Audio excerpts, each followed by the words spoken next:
কি এবার পাহাড়, সমুদ্র না জঙ্গল, ঘোরার মজা দ্বিগুণ হবে যদি থাকে মুখরোচক, আপনাদের সব সময় সফরসঙ্গী। মুখরোচক, আপনাদের ভালোবাসায় জড়িয়ে 75 বছর পেরিয়ে। মহিলা মহল নামক অনুষ্ঠানটি আজও আকাশবাণীতে হয়, ফলে এটা বুঝতেই হবে যে ভাবনাটা কতটা টাইম হেড ছিল। লাস্ট জন্মদিনে মাকে বেলাদের বই প্রথম আমি গিফট করি। অনিলাভ যে আজকে এই মানুষটিকে নিয়ে একটা ছবি করার কথা ভেবেছে, সেটাই আমাদের কাছে একটা বড় পাওয়া, একটা বড় প্রাপ্তি। তারপর যখন একটু বড় হয়েছি তখন যে মহিলা মহল এবং বেলাতে এটার মাহাত্ম্য শুধু রসনা মানে সেরা বাসনার সেরা বাসা রসনায় রান্নার জন্য নয়, আমরাও কি জেনেছি উনি তখন মেয়েদের প্রতিষ্ঠিত হবার কথা বলেন।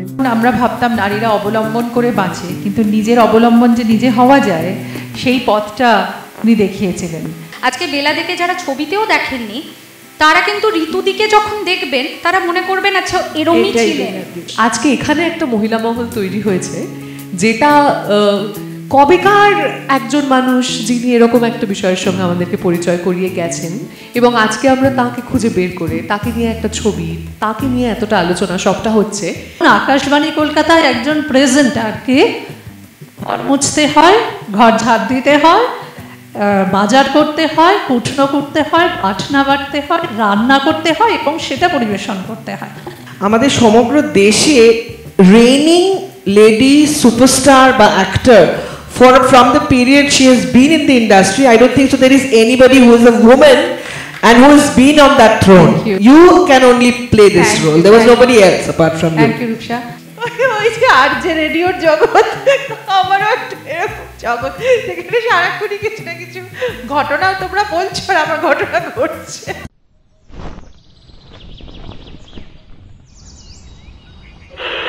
আকাশবাণী কলকাতা, শুরু হচ্ছে মহিলা মহল। উপস্থাপনা ও প্রযোজনায় বেলা দে। না, ফর্মাল কোনো ইন্ট্রোডাকশনে যাচ্ছি না। আমাদের একটা সিনেমা আসছে, আমরা খুব কষ্ট করে করেছি, লাস্ট বছর দুয়েক ধরে চলছে আর কি এই পর্বটা আর কি।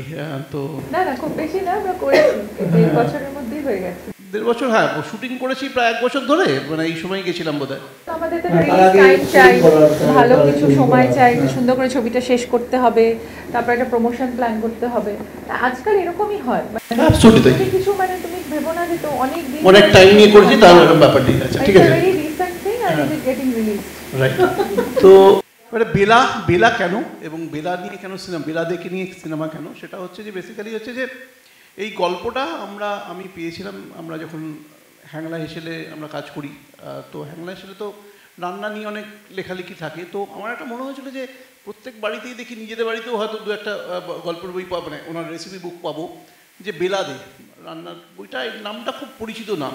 তো আমি একদিন আমার এক কলিগকে বললাম যে একটু খোঁজ নে না, উনি বেঁচে আছেন কি না, যদি বেঁচে থাকেন ওনাকে নিয়ে যদি আমরা প্রোফাইল স্টোরি করতে পারি। তো অনেক চিন্তাভাবনা করে বা খোঁজখবর নিয়ে আমরা ওনার বাড়িতে পৌঁছালাম এবং জানলাম যে উনি চলে গেছেন তার আগেই, বছর 3-4 আগে বেরিয়ে চলে গেছেন। কিন্তু তার সম্পর্কে আমরা একটা লেখা জানি, এবং তখন ও গল্পটা যেটা নিয়ে আসে, ও মেয়েটি মমিতা বলে আমাদের সঙ্গে একটা মেয়ে কাজ করতো, তো ও যে গল্পটা নিয়ে আসে আমার মনে হয় একটা সিনেমা হওয়ার মতো গল্প। তো কারণ ওনার নিজের লাইফেও একটা বিরাট স্ট্রাগল ছিল আর কি। শুধুমাত্র এই স্ট্রাগলটা নিজে করেননি, তার পরবর্তীকালে যখন তিনি ফিরে এলেন, উনি মানে একটা ইংল্যান্ডে গেছিলেন, সেখানে তার একটা লাইফে একটা বিপর্যয় হয়েছিল। সেখান থেকে যখন ফিরে এলেন তখন দেখা গেল যে তিনি বেসিক্যালি যে এখানে একটা চাকরি খুঁজছেন, যে এটা কিছু বসে থাকার চেয়ে কিছু একটা করা দরকার, এবং বাড়িতে বীরেন্দ্রকৃষ্ণ ভদ্রের যাতায়াত ছিল, তার মাধ্যমে তিনি রেডিওতে চাকরি নেন। এবং এমন একটা সময়, যে সময় রেডিওতে চাকরি করা কেন এমনি মেয়েদের বাড়ির বাইরে গিয়ে চাকরি করাটাই খুব কঠিন ছিল। তো উনি শুধুমাত্র ওখানে গিয়ে রেডিওতে চাকরি করলেন না, তিনি বহু মহিলার কণ্ঠস্বর হয়ে এবং বহু মহিলাকে তিনি যেটা বোঝাতে পারলেন যে শুধু নিজেদের অধিকারের জায়গাটা বললেন, যে মেয়েটা ধরো বাড়িতে রান্না করে, এমনি ধরো 4টে লোকের জন্য রান্না করে, তারও একটা স্বীকৃতি লাগে একটা জীবনে আর কি, সেও একটা রেকগনিশন চায়। তিনি বললেন ওই ছোটো ছোটো অধিকারের কথাগুলো বলতে আরম্ভ করলেন, এবং একই সঙ্গে গোটা বাঙালিকে একটা গোটা পৃথিবীর রান্নার একটা স্বাদ দিলেন। তো এটা একটা ওনার এই জার্নি, একটা রেবেল উনি একটা ওই সময়ের আর কি। তো তা আমরা মনে হলো আমাদের একটা সিনেমা করা দরকার। আমি ঋতুপর্ণার কাছে গেলাম, গিয়ে বললাম যে ক্যারেক্টারটা তোমাকে ছাড়া কাউকে ভাবা যাচ্ছে না এবং আমরা এটা করতে চাই সিনেমা। তো তারপরে আমি কোনোদিন সিনেমা করিনি এর আগে, আমার একটা অন্য পরিচয় আছে, আমি সাংবাদিকতা করেছি বা অন্যান্য কাজও করেছি, কিছু নন ফিকশন শো করেছি। তো একটা গল্পকে বলা সেটা হয়নি আগে, তো বলার ইচ্ছা ছিল। সেই জায়গা থেকে এই মাঝ বয়সে গিয়ে প্রায় বৃদ্ধ বয়সের প্রায় তো একটা এবারে যাই হোক, তো বয়সের কথা না বলাটা শোভন, আমি থাকি। তো যাই হোক, কিন্তু আমি যেটা বলবো যে বেলাদের এই যে রেডিও লাইফটা, তাতে অনেক রকম স্ট্রাগল ছিল। মানে বেলাদেকে এই রেডিওয়ে চাকরি করার জন্য একটা সময় কিন্তু বাড়ি ছাড়তে হয়েছিল, নিজের বাড়ি ছেড়ে বেরিয়ে আসতে হয়েছিল। এবং তিনি ওই প্রত্যয়টা ছিল যে আমি চাকরিটা করব, আমার চাকরিটা আমার একটা আইডেন্টিটি, আমি চাকরিটা করব। আজকের দিনে অনেক মেয়ে তো কাজ করছে, কেউ মিডিয়ায় কাজ করে, কেউ অভিনয় করে, কেউ হয়তো গান বাজনা করে, সে মাঝরাত্রিবেলা গিয়ে ফাংশনও করে। যদি সেখানে কোথাও বাধা প্রাপ্ত হয়, সেখানে গিয়ে হয়তো তারা মহিলারা একসঙ্গে একজোট হয়ে রাত দখলে লড়াই করতে পারে। কিন্তু সেই সময় ছিল না, কিন্তু সেই সময় একটা রাতে যদি তাকে ডিউটিতে ডাকতো, তাকে অনেক বাধার সম্মুখীন হতে হতো। তো এই গল্পগুলো থাকছে বেলাতে। এবং আমার মনে হয় যে ওই যে সময়টা আমাদের দুটো জেনারেশন, মানে আমাদের পরেও তোমরা আছো, তা আমাদের আগে উর্মিদি আছে। তো উর্মিদি আমার মনে হয় যে বেলাদের সময়টাকে একটু ভালো করে বলতে পারবে। তো আমি উর্মিদির কাছে জিজ্ঞেস করবো, উর্মিদি নিজে দেখেছেন বেলাদেকে, সবচেয়ে বড় কথা। তো উর্মিদি যদি একটু বলে। আসলে আমাদের তর্পণ হয় না মহালয়ার দিন, সেখানে আমরা পূর্বপুরুষদের জল দান করি। কিন্তু আমার মনে হয় বেলাদি অন্যতমা পূর্ব নারী, যাকে আমাদের এই ঘরে এতজন যে বসে আছি প্রত্যেকে তর্পণের দিন জল দান করা উচিত। কারণ এই যে একটা চেতনা হলো, আমি বিদেশ থেকে চলে এলাম, লন্ডন এমনি জায়গা না, ইউরোপ থেকে চলে এলুম আমার ব্যক্তিগত একটা দুঃখের জায়গা থেকে। সেখান থেকে এসে আমি একটি চাকরি পেলুম, চাকরিটা যেভাবেই আমি পাই, তারপরে সেটা রক্ষা করার জন্য আমি বাড়ি ছাড়লুম। এইটা তো আজকের মেয়েরা, আমাদের এই চেতনারই উন্মেষ হতো না যদি না আমাদের এই পূর্ব নারীরা আমাদের সামনে থেকে এই পথটা দেখাতেন। সাধারণত কী হয়, বিয়ে পাশ করেছি, বিয়ে দিয়ে দেবে, বিয়ে দিয়ে চাকরি যদি ওনার হ্যাঁ বলেন তবে চাকরি, তা নাহলে তো ওরা না বললে তো আমরা করতে কিছু পারবো না। কিন্তু আমি একজন একক সত্তা, আমার সংস্থান, আমার উপার্জিত অর্থে, আমি একটু ভালো বাংলা বলি, মাপ চাইছি, কাজে এই যে বোধটা, এই চেতনাটা কিন্তু আমরা ওদের কাছ থেকেই পেয়েছি। আমি বেলাদিকে দেখেছি, বেলাদি কিন্তু আকাশবাণী ভবনে আমার প্রথম আকর্ষণ ছিলেন না, কারণ খুব স্বাভাবিকভাবে আমি যবে থেকে রেডিও শুনছি, প্রায় জন্ম থেকে, চেতনা থেকে, তখন তো রান্না করার কথা ভাবতেই পারতুম না, কেউ রান্না করে দেবে, খাবো এসব ভাবতুম। কিন্তু বাড়িতে বড়দের, মায়েদের মহলে বেলাদের নামটা শোনা ছিল। আমরা প্রথম রেডিওতে যখন গিয়েছি তখন দ্রষ্টব্য হিসেবে ইন্দিরাদিকে খুঁজেছি, জয়ন্ত চৌধুরীকে খুঁজেছি।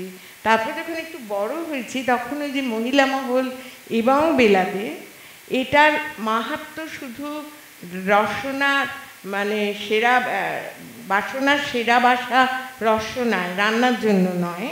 আমরা ওকে জেনেছি, উনি তখন মেয়েদের প্রতিষ্ঠিত হবার কথা বলেন, আইনি সাহায্যের কথা বলেন।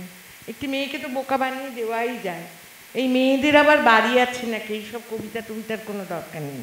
মেয়েদের বাড়ি আছে, সে বাড়িটি কেমন করে তার নিজের বাড়ি করে নিতে হয়, শুধুমাত্র ভালোবাসা আর আত্মত্যাগ নয়, কাগজে কলমে, এইসবের পাঠও আমরা ওই মহিলা মহল থেকে পেয়েছি।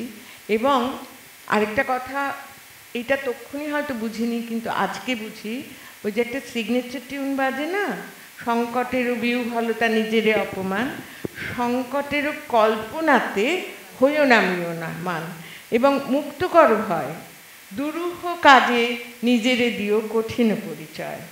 এইসব তো আমাদেরই কথা, এবং আমরা এগুলো অঘোষিতভাবে আমাদের মা ঠাকুমারা দিয়ে থেকেছেন, কিন্তু ঘোষিতভাবে যেগুলো দিতে হবে তার জন্য আকাশবাণীর একটি প্রয়াস ছিল মহিলা মহল, এবং সেটাও জেনে রাখা ভালো, একজন পুরুষের মাথাতেই কিন্তু এই চিন্তাটা এসেছিল।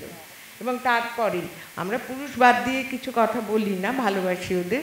এবং আজকের এই সভায় যে পুরুষোত্তম বসে রয়েছেন অনিলাভ না না অনিলাভ কিন্তু বেলাদের কথা ভেবেছে আর কি।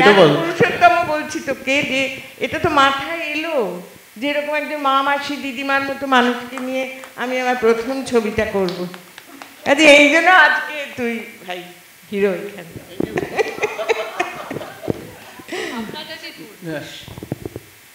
ওনার ভাবনাটা এতটাই এগিয়ে থাকা একটা ভাবনা ছিল। এক তো হচ্ছে এই মহিলা মহল নামক অনুষ্ঠানটি আজও আকাশবাণীতে হয়, ফলে এটা বুঝতেই হবে যে ভাবনাটা কতটা টাইম অ্যাহেড ছিল। আর আমরা যারা তার পরের জেনারেশনটা এসেছি, আমরা আরও বেশি কিছু গণমাধ্যমে কাজ করেছি, তো রেডিও করেছি, টিভি করেছি, ডিজিটালে কাজ করেছি। ভেবে দেখো যে বেসরকারি টেলিভিশন যখন কলকাতায় এলো, সবকটা বাংলা চ্যানেলে একটা করে কিন্তু মহিলাদের জন্য অনুষ্ঠান। এবং আমার মনে আছে যে আমরা যখন তারাতে অঙ্গনা লাইভ করবার জন্য বাছা হলো, তখন আমি এটা বলেছিলাম, প্লিজ এটাকে শুধু সাজগোজা রান্নাবান্নার অনুষ্ঠান করো না, let us do something else. এবং আমি খুব ভাগ্যবতী যে অনুষ্ঠানটা আমি শারীরিক অসুস্থতার কারণে যখন ছাড়া হয় তখন উর্মিদি সেই অনুষ্ঠানে আসে এবং অনুষ্ঠানের মান আরও অনেক বাড়িয়ে দেয়। কিন্তু আমার বক্তব্য হচ্ছে ওই যে ভাবনাটা উনি মানে অ্যাজ আ প্রোগ্রামিং পারসন ঢুকিয়েছিলেন মাথায়, সেটা কিন্তু ক্যারি ফরওয়ার্ড হয়ে আজও চলছে। ইভেন দের আর সো মেনি ডিজিটাল মিডিয়াম যেখানে মহিলাদের জন্য অনুষ্ঠান আছে, মেয়েরা নিজেদের কথা বলে, নিজেরা নিজেদের পাশে দাঁড়ানোর কথা বলে, একজন মেয়ে আরেকজনের মেয়ের পিঠে চাপড়ে বলে চলো একসঙ্গে এগোই, লড়তে লড়তে নয়, ঝগড়া করতে করতে নয়, আমরা হাতে হাত ধরে এগোবো। সো এই যে একটা প্রোগ্রামিং পার্সনের একটা সোশ্যাল রিফর্ম করার ভাবনা এবং সেটা পরবর্তী প্রজন্মের পর প্রজন্ম চালিয়ে দেওয়া ছিল না শর্মিষ্ঠা, সেই সময় আর তো কিচ্ছু ছিল না, মানে রেডিও ধ্যান রেডিও জ্ঞান আর কি ছিল। আর এমন একটা জিনিস ইথারে তো মানে আমার বাড়িতে রেডিও থাকলে নাকি ছেলেমেয়েরা লেখাপড়া করবে না, বকে যাবে, এরকম একটা ব্যাপার ছিল। মানে আমি যে বকে গেছি কোন চরমে রেডিওর জন্য সেটা আমিই জানি, কিন্তু গল্পটা হচ্ছে এই ইথারে যে কথাগুলো ভাসছে এবং যেখান থেকে একটি মেয়ে সিদ্ধান্ত নিচ্ছে, আমিও তো তাহলে এটা করতে পারি, আমারও তো এইটা পথ, মানে নারীকে আপন ভাগ্য জয় করিবার অধিকার কেন নাহি দিবে বিধাতা, না আমি আমার বিধাতা। এটা ধর্ম অন্য কোনোর কথা নয়, আমি যা ভাবি মনই তো আসল কথা, আমি ভাবলে তো সেটা করবো, আমি যদি না ভাবি আমায় কেউ পারবে, সেখানেও আবার আমিই তো করব না। কিন্তু এই চেতনাগুলোর জন্য মানে বেলাদির কাছে আমাদের ঋণের কোনো শেষ নেই। আমার ওনাকে মনেও পড়ে করিডোরে একটা খুব মজার ব্যাপার ছিল, উনি হয়তো একটা টপিক নিয়ে আলোচনা শুরু করলেন, শোনো আমার মনে হয় এটা নিয়ে একটু এরম ধরনের করে কথা বলতেন, গলা যে ভীষণ চিনি দিয়ে মিষ্টি ছিল তাও নয়, এবং একেবারে এদেশি কলকাতাইয়া উচ্চারণে কথা বলতেন না, একটু কথাই বলতেন। কিন্তু এবং যখন উনি ধর কথাটা এখান থেকে শুরু করলেন বলতে বলতে কিন্তু ওই কোণের দরজাটা অবধি চলে গেছেন, তারপরে যে শুনছে সেও কিন্তু স্ক্রিপ্টার হাতে হাতে ওনার সঙ্গে হাঁটতে হাঁটতে যাচ্ছে। কিন্তু সৌজন্যের কোনো অভাব শত ব্যস্ততাতেও দেখিনি, যেগুলো শিখেছি একটু কোনোইটা ছুঁয়ে হয়তো আমি এগিয়ে দাঁড়িয়ে রয়েছি। বলতেন কেমন আছো, ভালো তো, বাড়ির সব খবর ভালো, এই যে বলতে হয়, মানে হ্যাঁ এই ভালোর বাইরেও যে কিছু কথা থাকে, আচ্ছা নমস্কার করার বদলে যে একটা প্রতি নমস্কার করা উচিত। আমাদের না রেডিওই মা বাবা, আমরা সত্যি রেডিওর সন্তান, সব কিছু শিখেছি, এটাও শিখেছি। কি ভালো আমরা কালকে গেছিলাম বেলার বাড়িতে, বেলাদের বাড়িতে, এখন সিনেমার জন্য বেলা বেলা হয়ে যাচ্ছে ব্যাপারটা, কিন্তু বেলাদের বাড়িতে গেছিলাম। অ্যাকচুয়ালি বললাম যেটা যে বেলা দেখে একটা সময় বাড়ি ছাড়তে হয়েছিল, নিজের যে বাড়িতে থাকতেন তার বাবার বাড়ি যেটা, সেটা থেকে তার চাকরির ক্ষেত্রে অনেক অসুবিধা তৈরি হচ্ছিলো এবং তিনি সেখান থেকে বেরিয়ে আসেন। আমরা সিনেমাতে দেখাবো সেটা ইনফ্যাক্ট। তো আমরা এখন তারপরে তার পরবর্তী জীবনটা যেখানে থেকেছেন বলরাম ঘোষ স্ট্রিটে, ঠিক ওই মোহনবাগানের বাড়িটা বসুবাটির পাশেই। তো ওখানে আমরা গতকাল গেছিলাম, ওই লেটার বক্সে লেখা আছে বেলাদে লেখা আছে। তো ঋতুপর্ণা ছিল আমার সঙ্গে। ঋতুপর্ণা কেমন লাগলো? সারা একটা প্রায় বছর দেড়েক ধরে নিজেকে বেলাদে হিসেবে ক্যারি করেছে ও নিজে, ও তারপরে ওই জায়গাটা পৌঁছোর কেমন লাগছিল? প্রথমত বলবো যে আজকে খুব ভালো লাগছে যে আমরা এখানে সবাই এসেছি, এবং সব থেকে ভালো লাগছে এই মানুষটিকে দেখে। এটা আমি শুরু করাটা আমি ভাবছিলাম সেভাবেই বলবো। তো কারণ এমন একটা মানুষ যিনি বেলাদেকে দেখেছেন, ছুঁয়েছেন, অনুভব করেছেন, সেরকম একটি মানুষ আমাদের মধ্যে আছেন। তো সেটা আমাদের কাছে খুব বড় একটা পাওয়া। আর আমি এটা মনে করি যে যেটা উর্মিদি বললেন, যেটা ভীষণ ভীষণ সত্যি কথা, যে অনিলাভ যে আজকে এই মানুষটিকে নিয়ে একটা ছবি করার কথা ভেবেছে, সেটাই আমাদের কাছে একটা বড় পাওয়া, একটা বড় প্রাপ্তি। যে যিনি পূর্ব মহিলাদের মধ্যে সব কিছু ভেবেছেন, এটা উর্মিদি বললেন, যেটা এটা হচ্ছে আমাদের কাছে একটা সর্বশ্রেষ্ঠ পাওয়া, যে উনি সেই সময় মানে অবলম্বন, আমরা ভাবতাম নারীরা অবলম্বন করে বাঁচে, কিন্তু নিজের অবলম্বন যে নিজে হওয়া যায় সেই পথটা উনি দেখিয়েছিলেন। স্বাবলম্বী হওয়ার বা স্বাধীনতা দেখাবার, নারী স্বাধীনতার যে চরম ঔদ্ধত্য বলবো, তখন মানে বলা হতো যে নারীরা স্বাধীনভাবে কিছু বললে সেটা ঔদ্ধত্যর জায়গায় চলে যেত। তো নারী স্বাধীনতার সেই ঔদ্ধত্য এবং তার নিজের হকটা যে উনি দেখিয়েছিলেন প্রত্যেক মেয়েকে, আমি শুধু বলবো না ইন্সপিরেশন, বাট উনি পথপ্রদর্শক।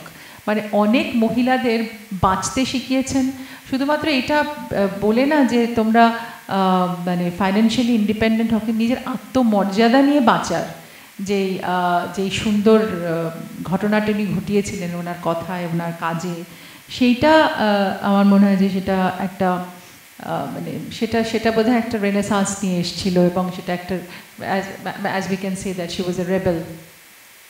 কালকে ওই বাড়িটার মধ্যে গিয়ে মনে হচ্ছিল, মানে অদ্ভুত লাগছিল, যেন মানে মনে হচ্ছিল যে আমার জীবনের বেঁচে থাকা এটা একটা সার্থকতা, যে আমি আজকে এই বাড়ির এই সিঁড়িগুলো দিয়ে ধাপে ধাপে উঠতে পারছি। এখান দিয়ে উনি কতবার ওঠানামা করেছেন এবং কত কিছু ভাবতে ভাবতে উনি উঠেছেন যে নারীদের জন্য কি করা যায়, তাদের জীবনকে কিভাবে আরও এগিয়ে দেওয়া যায়, নিজে একজন এক্সাম্পল হয়ে রয়ে যাওয়া যায়। তো এই পুরো বিষয়টা নিয়ে আমি ভীষণ নস্টালজিক ফিল করছিলাম। কালকে দুপুরবেলা ভীষণ বৃষ্টি হচ্ছিল, এত জল, মানে মনে হচ্ছিলো ভেসে যাচ্ছে পুরো শহরটা। আর তার মধ্যেই মনে হচ্ছিলো যে বেলাদে উনি বোধহয় মানে সব জায়গায় প্রেজেন্ট ছিলেন, মানে ওই পুরো আবহাওয়াটার মধ্যে। কারণ ওনার বই ছড়ানো ছিল, ওনার ছবি ছড়ানো ছিল, মানে অদ্ভুত একটা আনক্যানি ফিলিং হচ্ছিল ওই জায়গাটায় গিয়ে।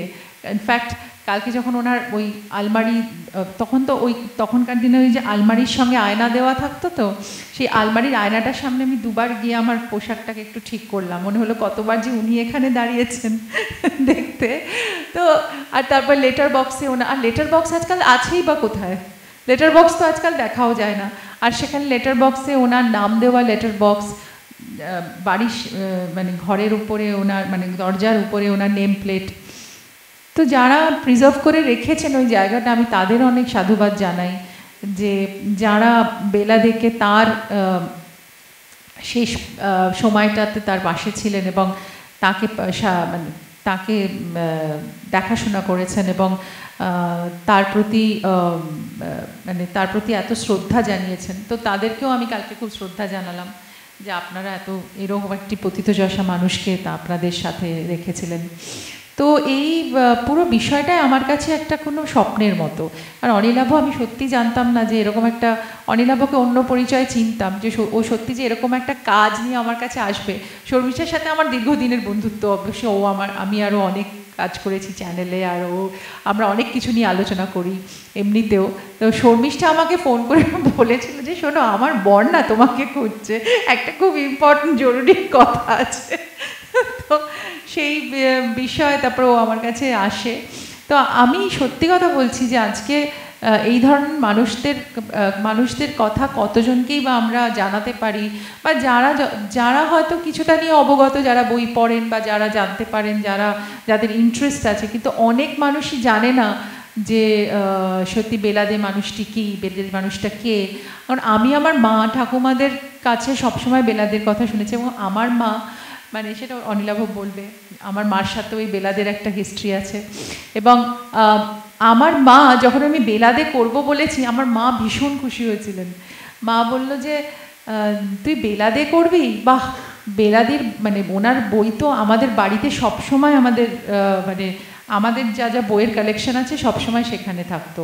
এবং আমার দিদিমা উনি ভীষণ রান্না করতে ভালোবাসতেন এবং বেলাদের বই ওনার কাছে ছিল এবং বেলাদের বই উনি পড়তেন এবং বেলাদের স্কুলেই উনি পড়াশোনা করেছেন ব্রাহ্ম গার্লসে।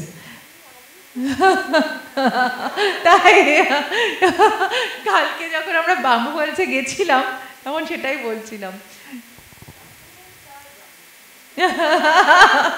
তো ব্রাহ্ম গার্লসের যে একটা মানে ব্রাহ্ম গার্লস থেকে যে সব এইরকম সব মানে রত্নরা বেরোয় সেটাই আর কি দেখতে পাচ্ছি।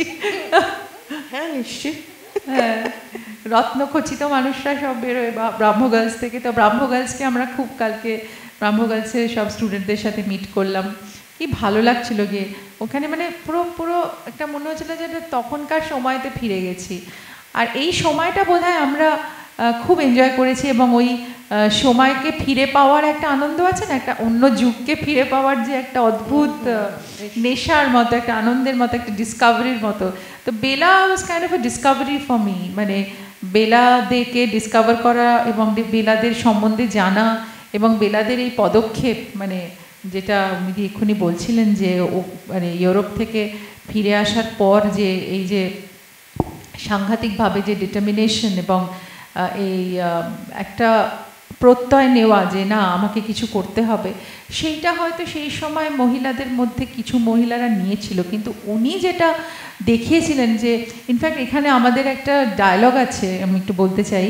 এখানে আমাদেরই আর একজন মানে সহকর্মী, বেলার এক সহকর্মী, সে বিয়ে করার কথা ভাবে, নীলিমা সান্যাল বিয়ে করার কথা করতেন, হ্যাঁ বিয়ে করার কথা ভাবে এবং বেলাদিকে সে এক্সপ্রেস করে তার আনন্দটা, ভীষণ আনন্দিত হয়, বেলাদিও খুব আনন্দিত হন। কিন্তু একটা কথাই ওনাকে নীলিমার দিকে উনি জিজ্ঞেস করেন যে আচ্ছা আর তোর চাকরিটা, তো ওইটা এত সিগনিফিকেন্ট মানে লেগেছে আমার যে মানে শি ওয়াজ মাচ অ্যাওয়্যার যে ওর একটা নতুন জীবন সে শুরু করছে, কিন্তু ওই যে তার মানে ওর যে নিজের আইডেন্টিটিটা সেটা ঘুরে জিজ্ঞেস করেন।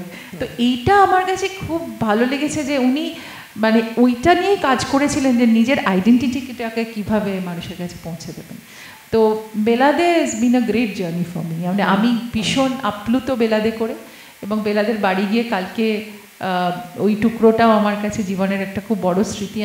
আমি অনিলাভকে বলছি, অনিলাভ ওখানে যতগুলো ছবি আছে আমাকে পাঠিও, কিন্তু ওই ছবিগুলো আমি প্রিজার্ভ করে রাখবো, দ্যাটস মাই ট্রেজার থিং। আর আমি এটাই চাইবো যে আমাদের এই ছবিগুলো করতে খুব অনেক এফার্ট লাগে, অনেক কষ্ট হয়, অনেক কনস্ট্রেন্ট নিয়ে অনেক কিছু কাজ করতে হয়।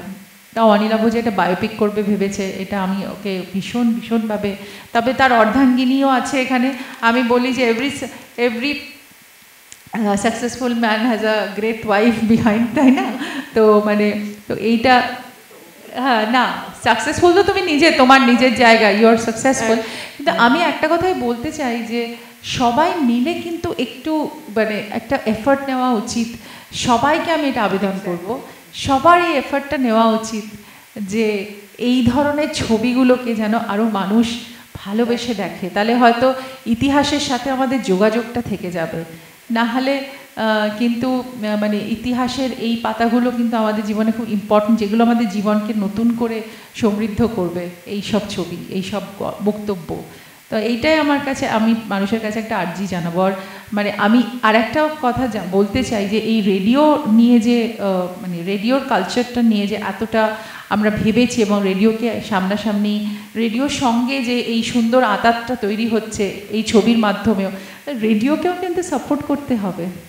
রেডিওর মানুষরাও কিন্তু আজকে রেডিওর সবাই যারা আছে তোমরা না, আমি স্পেশালি আকাশবাণীর কথা বলবো যে তাদের কিন্তু তাদের নুরমিদি তুমি এটা একটু ইনস্ট্রুমেন্টাল হয়ে এর জন্য যে আকাশবাণীর মানুষদের একটুখানি কনসিয়াস করা। আকাশবাণী ওখানে অনেক সরকারি দরাদরি থাকতে পারে, তাও হলেও সেটা হ্যাঁ তা হলেও আমি বলবো যে বেলাদে তো কোনো দরাদরির মধ্যে পড়েন না। উনি তো একটা অদ্ভুত মানে মানে একটা আমাদের মানে মানে মহিলাদের এই ওয়েভটাকে যদি মানে এসে সবাইকে মানে ছুঁয়ে যায়, আর মহিলা মহল মানে ভীষণ বড় একটা রেভলিউশন তৈরি করেছিল। মহিলা মহল শুনে, মহিলা মহলকে বিয়ে করে ভাতের হোটেল খুলেছিল কত মহিলারা। তো আমার মনে হয় সেটাকে আরেকটু যদি আমরা আকাশবাণী থেকে সাপোর্ট পাই খুব ভালো হবে। দুজনেই লাইভ আছে, তো অ্যাকচুয়ালি যেটা বললে তুমি রেডিওর, আমরা তো অ্যাকচুয়ালি রেডিওকে সেলিব্রেট করছি, আলটিমেটলি বেলাদেকে যেমন করছি সেলিব্রেট করছি, তেমন রেডিওকেও সেলিব্রেট করছি। তো এখনকার সময় রেডিওর যে এই ব্যাটনটা অ্যাকচুয়ালি তাদের দুজন আমাদের সঙ্গে রয়েছে, মানে অ্যাকচুয়ালি এখন যারা রেডিওতে কাজ করছেন, মানে শ্রী রূপসা দুজনেই, শ্রী করছে কিন্তু আপনার অফ রেডিও অ্যাকচুয়ালি। হ্যাঁ, তো এবং সঙ্গীতা আছেন, সঙ্গীতা একদম আকাশবাণীর সঙ্গে আছেন জড়িয়ে, সেটা আমি কথা বলবো, সেটা জিজ্ঞেস করবো আকাশবাণী এখনকার সময়। ওদের সঙ্গে আমরা একটু কথা বলে নিই যে এখন যারা রেডিও করেন তারা কি কি ফেস করেন, তারা কীভাবে ভাবছেন সবটা। জিনিয়া, তুমি শুরু করো। প্রথমে আমি বলবো যে খুব ইন্টারেস্টিং আমার লাগছে এবং লাগেও এটা ভেবে, মানে এই অ্যাক্টার্সদের একটা খুব মজার বিষয় কিন্তু, যে এই ক্যারেক্টার্সগুলো এদেরকে ইউ লিভ দোজ ক্যারেক্টার্স। এবং বেলাদের বই আমার বাড়িতে ছিল না কখনো, টু বি ভেরি অনেস্ট। তবে লাস্ট জন্মদিনে মাকে বেলাদের বই প্রথম আমি গিফট করি। সো এটা আর এই ক্যারেক্টার নিয়ে ভাবা, একটা বায়োপিক বানানো, কংগ্র্যাচুলেশনস টু ইউ অনিলভদা, তোমার সাথে আমি আগেও কাজ করেছি এবং তুমি সিনেমা বানাচ্ছ, you are a film maker now, you have always, মানে তুমি গল্প বলতে ভালোবাসো, বাট গ্রেট, মানে we are so happy for you. আর থ্যাংক গড বেলাদের রেডিওতে প্রথম, মানে তাই না, নয়তো আমাদের এই আড্ডাটা, মহিলা মহলের এই আড্ডাটা কিন্তু হতো না। আমি এখন বা তখনের কথা জানি না ঠিক অনিলভদা, বিকজ আমি জয়েন করেছিলাম 2006। থ্যাঙ্কফুলি আমি এখনও, মানে হোয়াট এভার আই ডু, আমি আরও অনেক রকম কাজ করি, তুমি জানো, অ্যাঙ্কারিং আছে এবং আরও নানান ধরনের, মানে আর্ট ফর্ম বা এন্টারটেনমেন্ট বা মিডিয়াতেই। কিন্তু radio will always be my first love. হয়তো অনেক কিছুই চেঞ্জ হয়েছে, যেটা সব থেকে বড় চেঞ্জ সেটা হচ্ছে যে ডিজিটাল মিডিয়াম। আগে রেডিওটা আমরা ওই চার দেয়ালের মধ্যেই থাকতো এবং একাই একজন রেডিও জকি যে কথা বলছে এবং পুরো গোটা শহর কলকাতা শুনছে। It is also very challenging medium ওইভাবে দেখতে গেলে। বাট এখন আরও একটা ক্যারেক্টার চলে এসছে, সেটা হচ্ছে ক্যামেরা। মানে আমি কথা বলছি কিন্তু পাশাপাশি একটা ক্যামেরাও থাকছে। সো ওই ডিজিটাল প্রেশারটা আছে, বাট আমি প্রেশার এখন বলবো না ঋতুদি, কারণ আমার মনে হয় যে উইথ টাইম আই থিঙ্ক, মানে সময়ের সাথে চলার জন্য I am actually enjoying the way it has evolved. Because আমার মনে হয় যে change is a constant factor. তো আমার মনে হয় রেডিও যেভাবে ইভলভ হয়েছে বা যেভাবে আরও নতুন ভাবনা চিন্তা হচ্ছে, সেটা আমি এনজয় করি। তো আমার খুব একটা বিশেষ নালিশ নেই। আর মানে অনেকেরই হয়তো অন্য ধরনের ওপিনিয়ন থাকবে, but I quite enjoy the change. হ্যাঁ, এবার ছোটোখাটো নানান ব্যাপার স্যাপার, সেটা তো কর্পোরেট জীবনে বা সেটা যে কোনো এতে। হ্যাঁ, এখন আমি গসিপ করবো না, আমার লাস্টের এটা ভাইরাল হয়েছিল, আমি আর বলবো না, ঠিক আছে। বাট আমার একালের রেডিও ভালো লাগে। ব্যাক দেন 2006 আমার সিনিয়র্সরা, তাদের এদের সাথেও কাজ হচ্ছে, রূপসা অ্যান্ড শ্রী, তাদের সাথে যখন করেছিলাম তখন শিখেছিলাম, মজা করেছিলাম এবং গ্রেট। দেবী? আমি বেশ পরে রেডিও জয়েন করেছি। আগে টিভিতে সঞ্চালনা করতাম, এই সমস্ত কিছু করার পর this was the only medium যে আমার মনে হয়েছে যে আমি এই মিডিয়ামটা শুধু শুনেইছি, এটা কিভাবে কাজ করে এটা আমি জানতে চাই বলে আমি জয়েন করেছি। স্পেশালি কেননা আমাদের জেনারেশনটা তো একদমই প্রাইভেট রেডিও বুম, আমরা রেডিও শুনে কানে ইয়ারফোন গুঁজে আমরা কলেজ যাচ্ছি। আমরা সেই জেনারেশনে বিলং করি যারা রাত্রিবেলা পড়াশুনো করতে করতে একটা পাশের রেডিও রয়েছে, সেখানে চিঠি পড়ে শোনানো হচ্ছে অ্যাননিমাসলি, সেই বেনামে চিঠির জেনারেশনটা আমরা। তো সেই জন্য রেডিও আমার জয়েন করা এই কারণে যে একটা পুরনো বন্ধু যাকে সবাই বলছে ইটস এ ডাইং মিডিয়াম, তো সেটা আমি রাদার জয়েন করে জানতে চাইছিলাম যে সত্যিই কি মৃতপ্রায়। আমার একেবারে মনে হয় না। তার কারণ এই যে ধরো আমরা এতগুলো মানুষ, আজকে এখানে একটা মহিলা মহল তৈরি হয়েছে, যেটা কবেকার একজন মানুষ যিনি এরকম একটা বিষয়ের সঙ্গে আমাদেরকে পরিচয় করিয়ে গেছেন এবং আজকে আমরা তাকে খুঁজে বের করে তাকে নিয়ে একটা ছবি, তাকে নিয়ে এতটা আলোচনা, সবটা হচ্ছে। রেডিওর কাজটা আসলে খুব অদ্ভুত এবং কেন ইন্টারেস্টিং যে একটা একা ঘরের মধ্যে একজন রেডিও জকি কথা বলছে আর সে ইম্যাজিন করছে, কল্পনায় তার সামনে হয়তো একজনই মানুষ, কিন্তু আসলে প্রত্যেকজনের কানে সে পৌঁছচ্ছে। তো নিজে একা কথা বলে এতজন মানুষকে ছোঁয়া, এবং প্রত্যেককে সিঙ্গুলারলি এটা বিশ্বাস করানো যে আমি শুধু তোমার সঙ্গে কথা বলছি, এটা খুব ডিফিকাল্ট একটা কাজ, যদি না সেই মানুষটা এটা উইথ ইজ করতে পারে। কেউ এটা পারে, কেউ এটা পারে না, এবং এটা আমার মনে হয় না শেখানো যায় বলে হাজার ইনস্টিটিউটেও। Either you have it or you don't. তো এমন একজন মানুষের কথা আমরা আজকে বলছি, যিনি সেই সময় এই কাজটা করে গিয়েছিলেন। তিনি নিজের জার্নি, নিজের সত্তাটাকে একটা পুরো জেনারেশন অফ উইমেন তাদের সকলের সামনে এভাবে তুলে ধরছেন, এবং তাদের প্রত্যেককে আলাদা আলাদা করে, অথচ একটা সোশ্যাল রিফর্ম তৈরি হচ্ছে পুরোটা মিলিয়ে। রেডিওর কোথাও সেই ক্ষমতাটা আমার মনে হয় আজও রয়ে গেছে। যারা যারা এখনো পর্যন্ত স্পটিফাইতে না গিয়ে বা ব্লুটুথে কানেক্ট না করে গাড়িতে, হয়তো এখন শুধুই গাড়িতে লোকের রেডিও শোনে, ফোন থেকে, প্রিমিয়াম ফোনস থেকে রেডিও তুলে দেওয়া হয়েছে, তো যারা যারা এখনো টিউন ইন করে তাদের সঙ্গে আমার মনে হয় রেডিও সেই আত্মিক যোগাযোগটা কোথাও তো রয়ে গেছে, যার জন্যে এখনো পর্যন্ত মানুষ রেডিও শুনছেন এবং এখনো পর্যন্ত এরকম গল্পে মানুষ ইন্টারেস্ট দেখাচ্ছেন। তো that is Y I don't think it's a dyeing medium, but definitely আজকে রেডিওতে যেহেতু আমি কাজ করছি, এবং ঋতুদি যেটা এক্ষুনি বললেন, আমি একেবারে সহমত যে হ্যাঁ কিছু তো করা উচিত। It is still the only emergency medium that we have. এছাড়া কোনো ইমার্জেন্সি মিডিয়াম আজকে একটা বড় ডিজাস্টারে আমাদের অ্যাক্সেসিবল মিডিয়াম আর কিছু নেই। It is the only emergency medium. সেটা কেন প্রিমিয়াম ফোনে থাকে না, সেটা সত্যিই ভেবে দেখার বিষয়। যে কেন রেডিও কিনতে পাওয়া যায় না, সেটা সত্যিই ভেবে দেখার বিষয়। আর আমি অ্যাজ এ মিডিয়াম সত্যি রেডিওর একটা অভিযোজন হয়েছে, একটা এভলিউশন আমরা সকলেই সেটা নোটিস করেছি। আর আমিও জিনিয়ার মতোই বলবো যে সেটার বিষয়ে আমার কোনো নালিশ নেই, কেননা বদলে গেছে। সেটাকে যদি আমি নেগেটিভলি দেখি তাহলে সত্যিই সেটা এক্সটিংক্ট হয়ে যাবে। তো সময়ের সঙ্গে তাল মিলিয়ে অবশ্যই চলতে হবে। রেডিওকে জেনজি ল্যাঙ্গুয়েজ শিখতে হচ্ছে। আমি নিজের শোতে শেষ 1 ঘন্টা জেনজি ল্যাঙ্গুয়েজ কি, গোস্টিং কাকে বলে, লিমারেন্স কাকে বলে, সব বিভিন্ন বিষয়ে আমি পড়াশুনো করে রীতিমতন সমসাময়িক হওয়ার একটা চেষ্টা চালিয়ে যাচ্ছি। তো আমি রীতিমতন পড়াশুনো করে সেই চেষ্টা চালিয়ে যাচ্ছি যে কিভাবে নতুন জেনারেশনের সঙ্গে কানেক্ট করা যায় বা অ্যাটলিস্ট একটা যোগাযোগ তৈরি করা যায়। তো সেগুলো যেরকম আমাদের করতে হবে, সেরকম আই টোটালি অ্যাগ্রি ঋতুদি যেটা বললেন, যে একটু আমার মনে হয় যে বাকি সকলেরও একটু ভেবে দেখার বিষয় যে একটা মিডিয়াম যেটার রেলেভেন্স সেই অর্থে চলে যেতে পারে না, সেটা কেন এতটা পিছিয়ে পড়লো, সেটা রেডিও নিজেরও ভেবে দেখা উচিত। কারণ রেডিও আমার মনে হয় একটু ঘেঁটে গেছে। সেটা হচ্ছে যে দেখো, বেলা দেখে নিয়ে মানে আর যে বেলা রেডিও প্রেজেন্টার তখন হয়তো বলা হতো, বাট ওনাকে নিয়ে এখন হ্যাঁ রেডিও অ্যানাউন্সার, ওনাকে নিয়ে ছবি করা হচ্ছে। Also because she contributed to the society in her own way. হ্যাঁ, এবং যেটা ঋতুদিও বললেন, এবং তোমাদের রিসার্চ যেটা তুমি বলছো, যে মহিলাদের জন্য উনি সেই সময় দাঁড়িয়ে কিন্তু উনি ভেবেছেন, এবং ওনাদের মহিলাদের ডেভেলপমেন্ট নিয়ে। আমাদেরও কিন্তু এরকম কিছু করে যাওয়া উচিত, যাতে আমরা যখন থাকবো না আমাদেরকে নিয়ে সিনেমা হবে, আর যে রূপসা, আর যে দেবী। হ্যাঁ, তো এটা তাই না ঋতুদি? But also have to, but for sure. কিন্তু also we are very very happy, এটাও বলতে হবে মহিলা মহলের তরফ থেকে বলছি, যে ঋতুদি is playing this character because it is a very important character. And মানে সেইটা আমার মনে হয়, আই এম শিওর তুমি আর কাউকেই ট্রাস্ট করতে পারতে না। So thank you on the behalf of the radio fraternity, যে Rituparna Sengupta, madam Sengupta is Bela De. Thank you.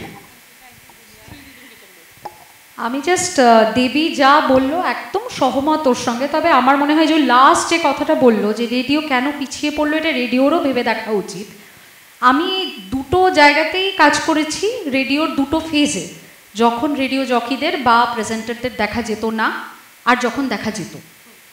এবং এই দুটোতেই আমার মনে হয় রেডিওর পিছিয়ে, এটা আমার ব্যক্তিগত মতামত, সহমত নাও হতে পারেন অনেকে, কিন্তু এই যে দেখিয়ে দেওয়া হলো যে আমরা কেমন দেখতে, আমাদের জীবনধারা কেমন, এইখানেই আমার মনে হলো মিস্ট্রিটা শেষ হয়ে গেল।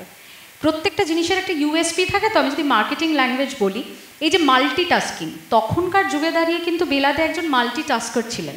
আজকের দিনে হলে আমরা তাই বলতাম যে এই মহিলা মাল্টিটাস্কিং করেন। ইনফ্যাক্ট আমিও যখন ধরো এত বছর পর, আমি 2005-এ যখন রেডিও প্রথম ঘরটা দেখলাম, যখন আমাকে শেখানো হচ্ছে, আমি প্রথম প্রশ্নই আমার ছিল, তাহলে যে কথা বলে তাকে এত কিছু করতে হয়? কারণ আমাদের ধারণা ছিল আমি যাব 2 ঘন্টা কথা বলবো, চলে আসবো। কিন্তু সেটা যে এটা নয়, এই পিকচারটা আমার কেন এখনো আমার ধারণা কারণ নেই। সবাই মনে করেন যে রেডিও জকি যায় কথা বলে চলে আসে, কিন্তু তার যে পেছনে কতটা পরিশ্রম থাকে, এই যে পরিশ্রমটা এটা কিন্তু দেখা যেত না বলেই তার একটা আলাদা আকর্ষণ ছিল।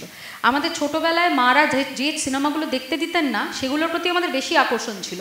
জুলি, সত্যম শিবম সুন্দরম, এগুলো যেদিন দূরদর্শনে দেখানো হতো মা বলতো দুপুরবেলা ঘুমিয়ে পড়ো, তাড়াতাড়ি ঘুমিয়ে পড়ো। আর কেন ঘুমিয়ে পড়বো, আমার ববি জুলি কিছুতেই দেখতে দেওয়া হবে না। তো এইখানেও আমার মনে হয় কোথাও সেইটা একটা বিশাল রোল প্লে করেছে এই পিছিয়ে যাওয়ার ক্ষেত্রে অ্যাজ আ মিডিয়াম। কারণ এই যে হঠাৎ করে অ্যানোনিমাস, আমার নিজের ক্ষেত্রেই হয়েছে, আমাকে বর্ণনা করা হয়েছে, বহু লিসনার আমাকে বর্ণনা করেছে, ওর তো 5 ফিট 10 ইঞ্চি হাইট, একদম ফেয়ার, এইরকম সুন্দর, প্রচণ্ড পার্টি করতে ভালোবাসে, মানে এক্স্যাক্ট আমার গলা শুনে মনে হয় আমি যেটা ঠিক তার অপোজিট।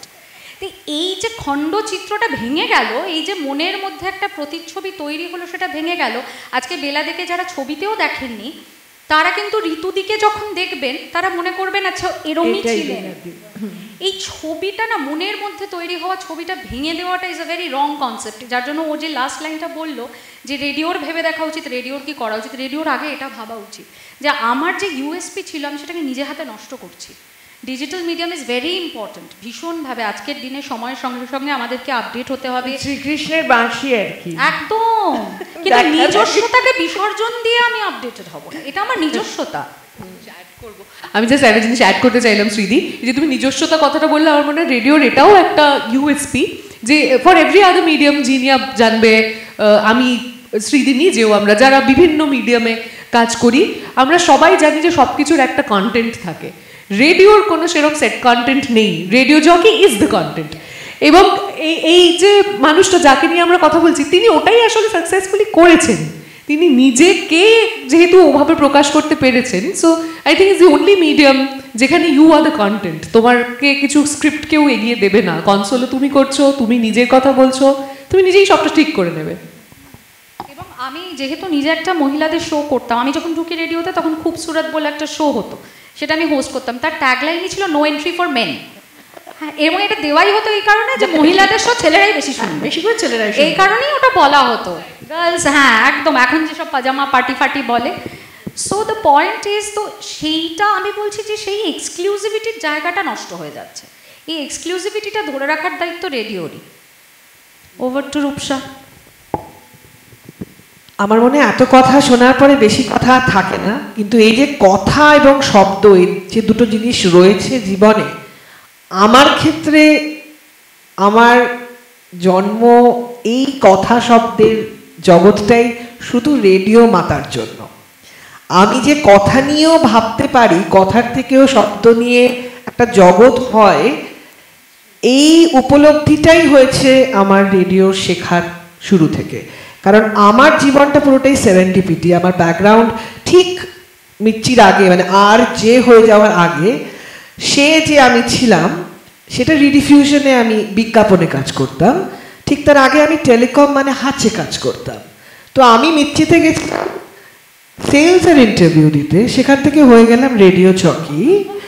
আর 2005 যেখান থেকে আমার জার্নি শুরু, 2000 যেহেতু বয়সটা মোটামুটি বোঝাই যাচ্ছে 40-এর ঊর্ধ্বে, আমার কিন্তু কলেজ জীবনে যখন আমি ইংরেজি পড়ছি তখন কাঁধে আমি নিকন FM 10 নিয়ে ঘুরতাম, কারণ আমার জগৎটাই ছিল অভিজ্ঞতার কাছে শিখতাম ক্যামেরা, জগৎটা ছিল ছবি বানাবো, বিজ্ঞাপন, প্রথমে বিজ্ঞাপনে এজেন্সিতে কাজ করবো, তারপরে ছবি বানাবো 30-এর মধ্যে।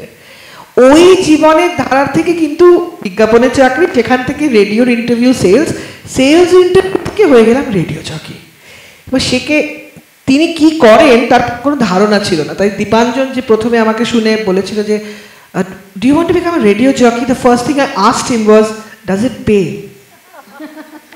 কারণ আমার কোনো ধারণা ছিল না, কারণ I come from a background যেখানে পড়াশোনা ওয়াজ দ্য ফার্স্ট প্রায়োরিটি, পড়াশোনা করে একটা চাকরি করবে।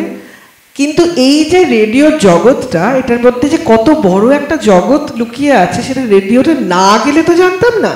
আর সত্যি কথা বলছি, এই অতীতে যে তুমি ফিরিয়ে নিয়ে যাচ্ছ অনিলাভ চ্যাটার্জি এবং তোমার দল,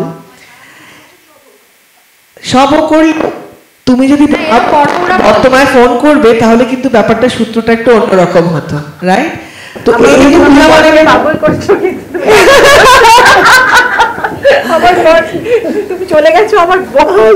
আমি গেছিলাম 3-4 দিনের জন্য, আমি 3-4 দিন ইটালি গেছিলাম। আমি অনিলাভকে বলে গেছিলাম এতটাই হয়ে গেল, কিচ্ছু চিন্তা করে আমি 4 দিন পর এসে সব কথা না, আমার তো ভীষণ ভয় করছে।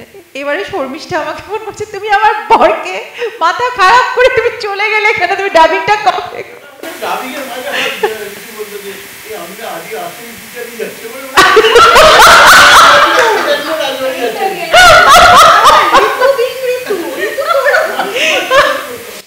ওই যে আর যে রেডিওর জগৎ, আমারও একটা এরকম জগৎ, সেখানে সারাক্ষণই কিছু না কিছু ঘটনা তোমরা বলছো আর আমার ঘটনা ঘটছে। তুমি হচ্ছে লেজেন্ড। তোমার পাশে যে এই যে বসে একটা জায়গায় বসতে পেরেছি, এটা আমাদের ভাগ্য। এবং সত্যি বলছি, শুধু আমাদের পশ্চিমবাংলায় নয়, আমাদের সমগ্র দেশে রেইনিং লেডি সুপারস্টার বা actor from the period she has been in the industry, I don't think so there is anybody who is a woman and who has been on that throne. তাই এটা আমাদের গর্ব যে তুমি পশ্চিম বাংলার একজন মানুষ এবং আমাদের ভারতবর্ষের একজন অভিনেত্রী যিনি এতটাই শ্রেষ্ঠ, এবং you can only play this role. There was nobody else apart from you. Thank you, Rupsha. তো এই লেজেন্ডসদের মাঝখানে আমার শুধু জাস্ট দুটো কথাই আমি ফিনিশ করব, যে এই যে থিয়েটার অফ মাইন্ড, মনের মধ্যে একটা ছবি আঁকা যায়, সেটাকে শব্দে প্রকাশ করা যায়, সেটা শুধুই রেডিওর জন্য সম্ভব। আর সেটাকে আরও একবার ফেরত নিয়ে আসার জন্য আমার জীবনে, যেখানে 15 বছর আগে আমি রেডিও জকিং ছেড়েছি, তার জন্য ধন্যবাদ অনিলাভ এবং টিমকে, এবং বেলা দে, ঋতু দি, সকলকে থ্যাংক ইউ সো মাচ। ঋতুদির থেকে একটা অভিজ্ঞতা জানতে চাইব, তোমার অভিজ্ঞতা। কিন্তু তার আগে শর্মিষ্ঠাদিকে বাদ দিয়ে, শর্মিষ্ঠাদি আমাদের ঘরের মেয়ে, আকাশবাণী কলকাতার মেয়ে। অনিলাভদার কাছে আকাশবাণী কলকাতা এবং মহিলা মহলের পক্ষ থেকে একজন প্রতিনিধি হিসেবে আন্তরিক কৃতজ্ঞতা, যে একজন রেডিও জকিকে নিয়ে যে ফিল্ম করা যায়, তাকে নিয়ে ভাবা যায়, আজকের এই সময়ে দাঁড়িয়ে তুমি এটা ভাবতে পেরেছো।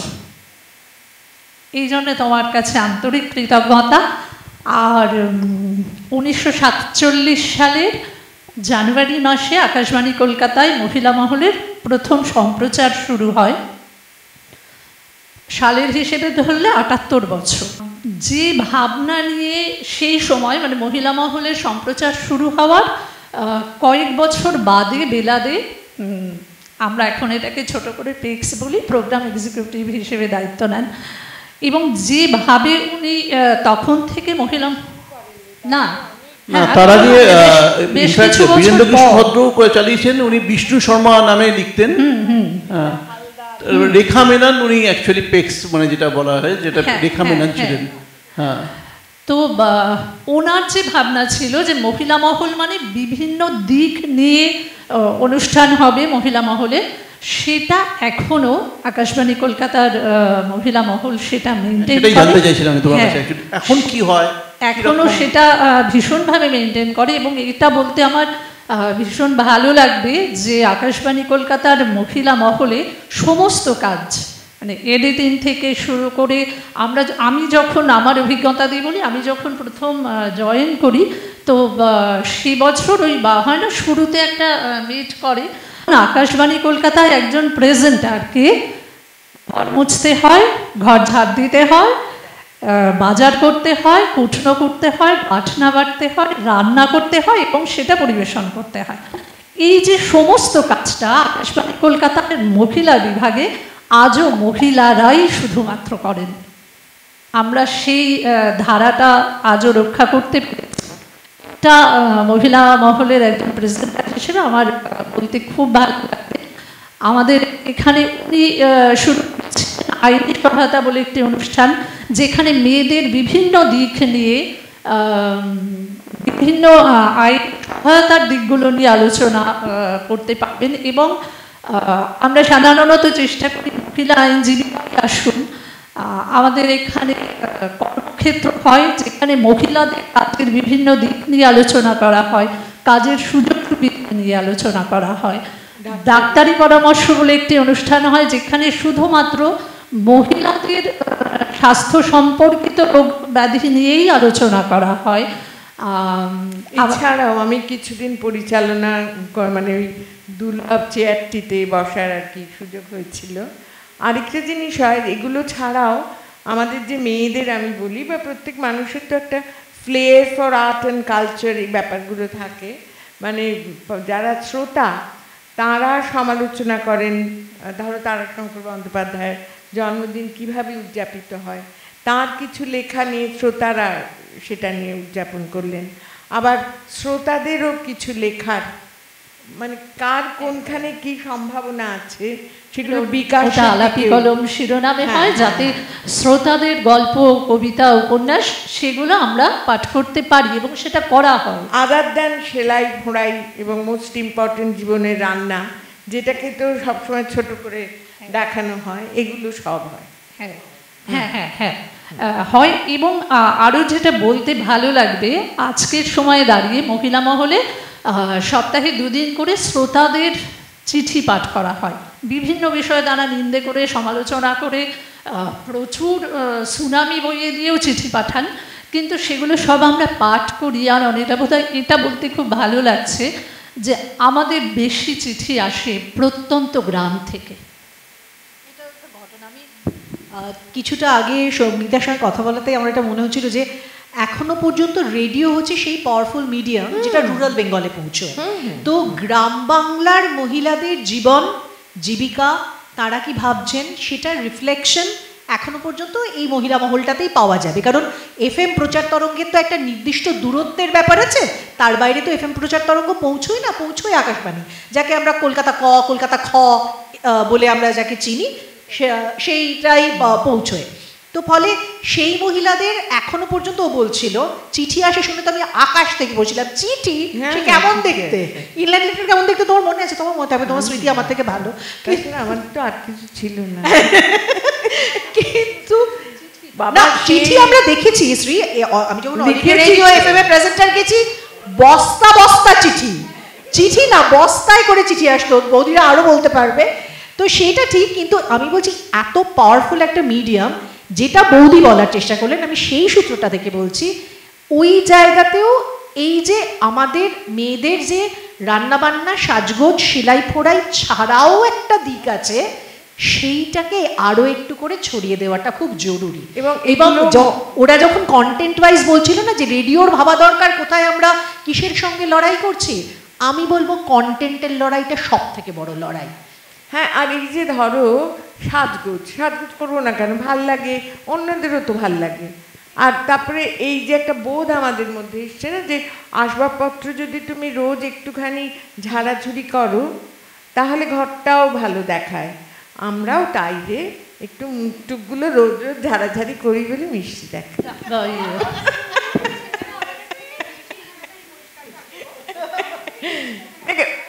ওরা অ্যাডমিট, ওই তো ওরা তো সব অ্যাডমিট করে না, ওরা হচ্ছে সোনার আংটি ব্যাঁকা হলি বাকি, আসলে চুপি চুপি গিয়ে সবই করে আসে। আমরা ভাই স্বীকার করি আমরা তাই। তারপর ডাইটিং এ করা মানে তুমি তখন বলছিলে যে জবে থেকে রেডিও ডিজিটাল হয়েছে, ভিজুয়াল হয়েছে। হ্যাঁ, আমরা কিন্তু এখনো সেটা ভীষণভাবে মেনটেন করি। আকাশবাণী কলকাতার কোনো অনুষ্ঠান, সেটি ঋতুপর্ণা সেনগুপ্তই অতিথি হিসেবে থাকুন অথবা সৌরভ গাঙ্গুলি, আমাদের কিন্তু কোনো অনুষ্ঠান ভিজুয়াল হয় না। এবার একটু ঋতুদির কাছে অভিজ্ঞতার কথা জানতে চাইব যে তুমি কালকে বেলাদির বাড়িতে গিয়েছিলে, সেই অভিজ্ঞতা তুমি বললে যে তোমার কীরকম লেগেছে। গত বছরে যে স্টুডিওতে বসে বেলাদে মহিলা মহল নিয়ে জনপ্রিয় হয়েছেন, তুমি সেই স্টুডিওতে এবং মহিলা মহলে অতিথি হিসেবে গিয়েছিলে।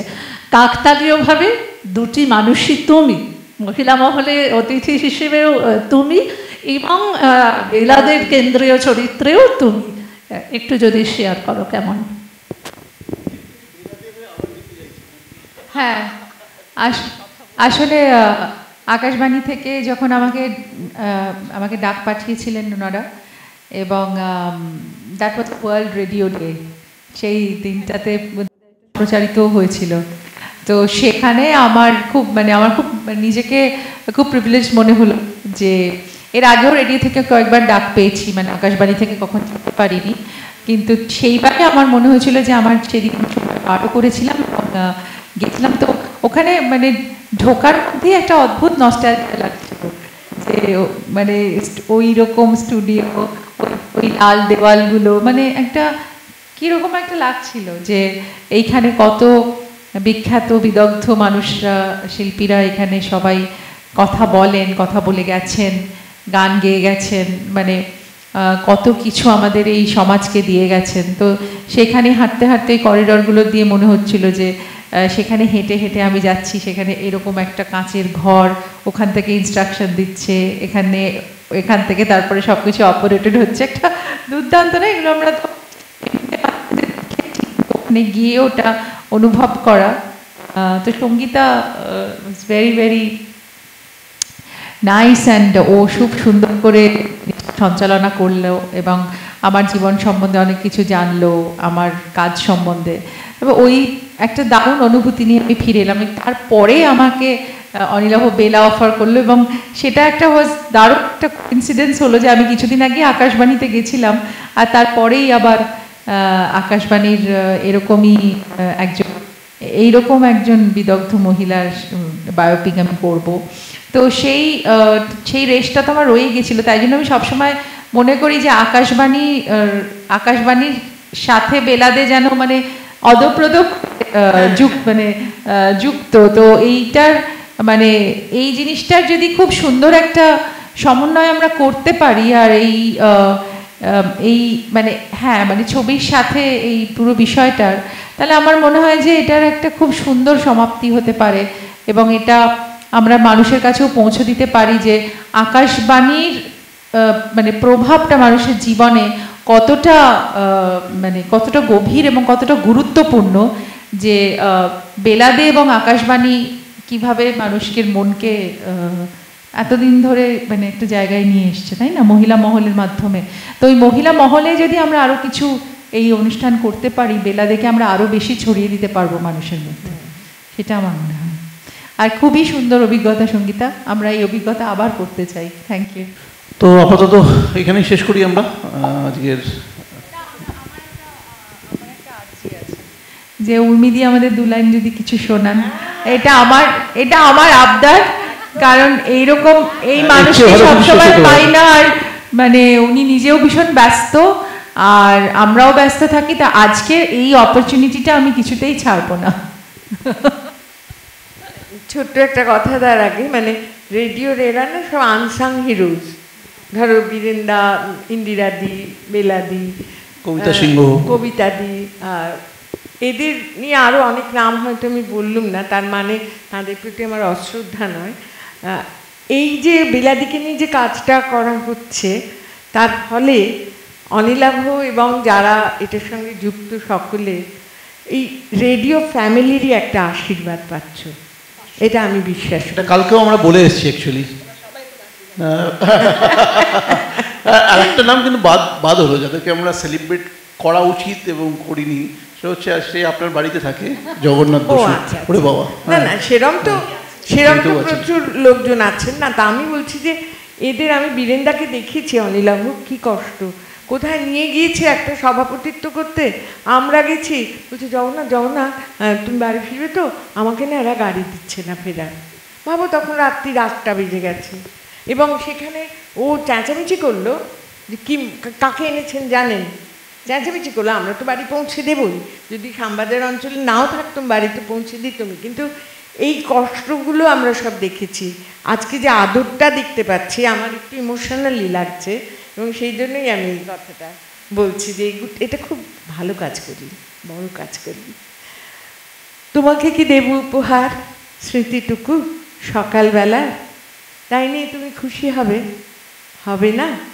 কি আর করি তবে, বিকেলে কেমন করে বলো, এনে দি রোদ ঝলমলো, তার চেয়ে আমাকেই নাও, থরো থরো দুহাত বাড়াও, নিয়ে যাও তোমার সকালে কামরাঙা ডালিমের ডালে, তোমাকে কি দেব উপহার, স্মৃতিটুকু সকালবেলা।